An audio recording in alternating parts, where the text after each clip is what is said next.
மானஸ் பக்கங்கள். Hi friends, இது மாலிகாவின் கேளுங்க கதை கேளுங்க. மானஸ் எழுதிய விழி தாண்டிய கனவே, அத்தியாயம் 26. கல்யாணமான ஒரு பொண்ணுக்கிட்ட ஈவ் டீசிங் பண்ணியிருக்கான். கம்ப்ளைண்ட் வந்திருக்கு. அதுதான் அரெஸ்ட் பண்ணி கூட்டிகிட்டு போகிறோம். அந்த காவலர்கள் கூற திகைத்தார் வைத்தீஸ்வரன். அடப்பாவி, என்ன காரியண்டா பண்ணி வச்சிருக்க என்று கத்தியவர் அவர்களிடம் இருந்து விக்கியை விடுவித்து சரமாரியாக அடிக்க தொடங்கினார். அப்பா அப்பா ப்ளீஸ்ப்பா, அடிக்காதப்பா. சத்தியமா அவள் கல்யாணமான பொண்ணுன்னு எனக்கு தெரியாதுப்பா.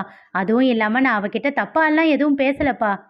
நீ தப்பா எதுவும் பேசாம தான் அவள் புருஷன் வந்து ஸ்டேஷனில் கம்ப்ளைண்ட் கொடுத்துருக்கானா என்றார் அந்த காவலர் கோபமாக. ஒரு பொண்ணுக்கிட்ட, அதுவும் கல்யாணமான பொண்ணுக்கிட்ட இப்படியாடா நடந்துக்குவ? நீ எல்லாம் உயிரோடவே இருக்கக்கூடாது என்று சொல்லிக்கொண்டே அருகில் இருந்த கத்தியை எடுத்து அவனை நோக்கி குத்துவதை போல் கொண்டு வந்தார் வைத்தீஸ்வரன். அப்பா வேணாம்பா என்று கத்திக்கொண்டே எழுந்து அமர்ந்தான் விக்கி. சே, கனவா என்று தன்னைத்தானே கேட்டுக்கொண்டான். டேய், எதுக்குடா கத்துற என்றவாறே வந்தார் அவர். அவரை கண்டு அலறிக்கொண்டு இன்னும் 2 அடி பின்னே நகர்ந்து அமர்ந்தான் விக்கி. டேய், நீ பண்ற உருப்படியான வேலையே தூங்குறது ஒன்று தான். அதையும் ஒழுங்கா செய்ய மாட்டியா? எதுக்கு இப்போ கத்தி என்னோட வேலையை கெடுக்கிற? கத்தி கத்தி என்று திக்கி திணறி அவர் கையில் இருந்த கத்தியை காட்டினான். ஆமா, கத்தி. அதுக்கு என்ன இப்போ? எதுக்கு நீ கையில் கத்தி வச்சிருக்க? வெங்காயம் அரிஞ்சிக்கிட்டு இருந்தேன். அதுக்கு என்னடா? அதுக்கு வெங்காயத்தை கத்தியில் அறியாம கத்திரிக்கோல்லையை அறிய முடியும், லூசு பைலை. அதை எதுக்கு இங்கே எடுத்துக்கிட்டு வந்த? இடுப்பில் கையை வைத்து தன் மகனை பலமாக முறைத்தார் அவர். உனக்கு என்னதாண்டா பிரச்சனை? ஒன்று தூக்கம் வந்தா அமைதியா தூங்கு, இல்லைன்னா ஏதாச்சும் செய். இப்படி கத்தி என்னை டிஸ்டர்ப் பண்ணாத. எனக்கு வேலை நிறைய இருக்கு. ஆஃபீஸ்க்கு டைம் ஆச்சு, சீக்கிரம் கிளம்பணும் என்று சொல்லிவிட்டு சென்று விட்டார். வியர்த்து இருந்த தன் முகத்தை போர்வையால் துடைத்து கொண்டு எழுந்தான் விக்கி. சிறிது நேரம் கழித்து அழைப்பு மணி ஒலிக்க சோஃபாவில் அமர்ந்து செல்போனை பார்த்து கொண்டிருந்த விக்கி பதறி எழுந்து அறைக்குள் ஓடிவிட்டான்.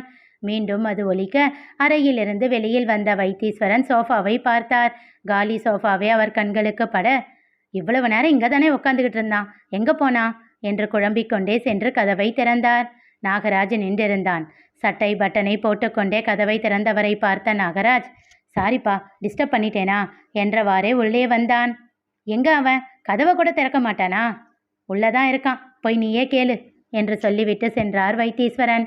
கட்டிலில் ஒடுங்கி அமர்ந்திருந்த விக்கி நாகராஜனை பார்த்து, நீதானாடா என்று ஆசுவாச மூச்சை இழுத்து விட்டான். என்னடா, நீ என்ன சமஞ்ச பொண்ணா இப்படி வந்து உட்கார்ந்துருக்க?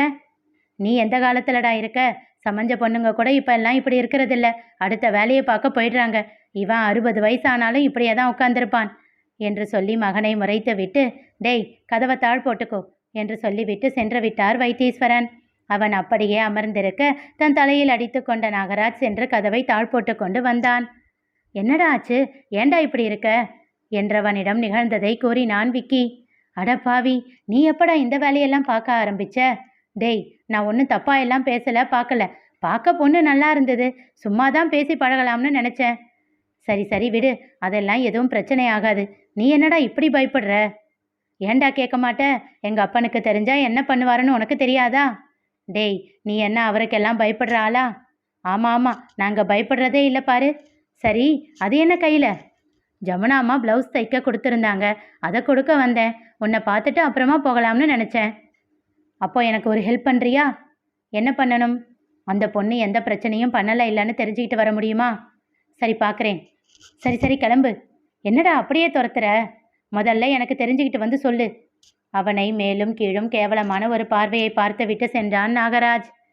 சபாபதியின் வீட்டிற்கு சென்று அழைப்பு மணியை அழுத்த கதவை திறந்தாள் ஆரா. அவளை கண்டு திகைத்தான் நாகராஜ்.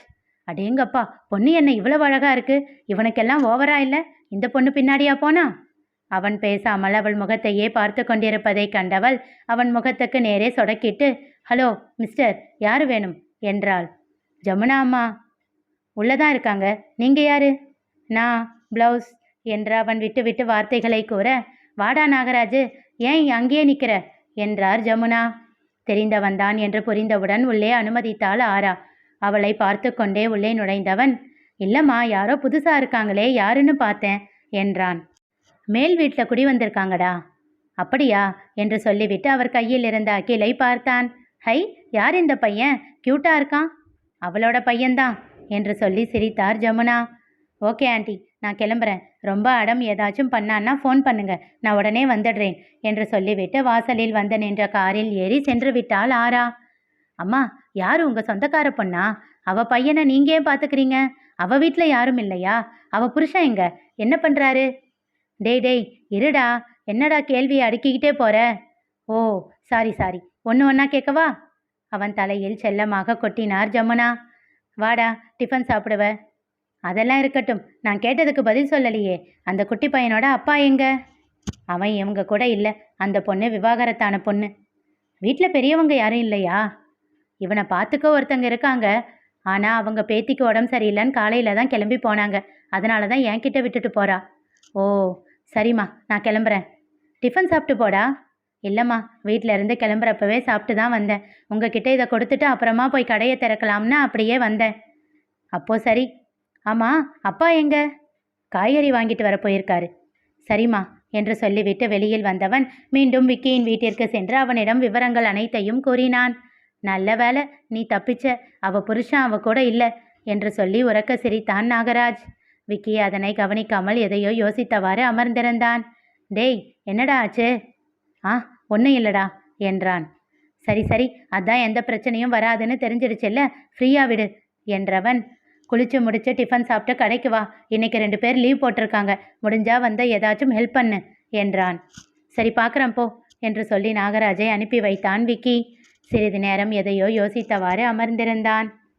2 நாட்கள் கழித்து ஆரா கோயிலுக்கு சென்றபோது மீண்டும் குளக்கரைக்கு அருகில் விக்கியை பார்த்தாள். அவனை கண்டுகொள்ளாமல் தாண்டி சென்றாள். ஹலோ பாப்பா, நான் உனக்காக தான் வெயிட் பண்ணிக்கிட்டு இருக்கேன். நீ பாட்டிக்கும் போற? நின்ற அவனை திரும்பி முறைத்தாள். அது என்ன, என்னை பார்த்தா சும்மா சும்மா முறைக்கிற? அவனுக்கு பதில் அளிக்காமல் செல்ல அவனும் அவளுடனேயே நடந்தான். அவள் கண்டுகொள்ளாமல் சென்று ஒரு படியில் அமர்ந்தாள். விக்கியும் அவள் அருகில் சென்று கொஞ்சம் இடைவெளி விட்டு அமர்ந்தான். குட்டி பையன் எங்க காணோம்? பதில் சொல்லாமல் அவனை ஆழ்ந்த பார்வை ஒன்றை பார்த்தாள். எதுக்கு இப்படி பார்க்குற? நீ வைத்தீஸ்வரன் அங்கிள் பையன் தானே? ஆமாம், அதுக்கு என்ன இப்போ? நீ எதுக்கு என் பின்னாடியே வந்துக்கிட்டு இருக்க? சும்மா உன்கிட்ட பேசலாம்னு தான். என்கிட்ட பேசி நீ என்ன பண்ண போற? இப்படி தான் எல்லா பொண்ணுங்க பின்னாடியும் போவியா? சுற்றும் முற்றும் பார்த்தான். ஹலோ பாப்பா, இங்கே எத்தனை பொண்ணுங்க இருக்காங்க? எல்லா பொண்ணுங்க பின்னாடியுமா போய்கிட்டு இருக்கேன்? உன் பின்னாடி மட்டும்தானே வந்தேன். அதுதான் ஏன்னு கேட்குறேன். அவன் பதில் சொல்லாமல் அவளையே பார்த்து கொண்டு இருந்தான்.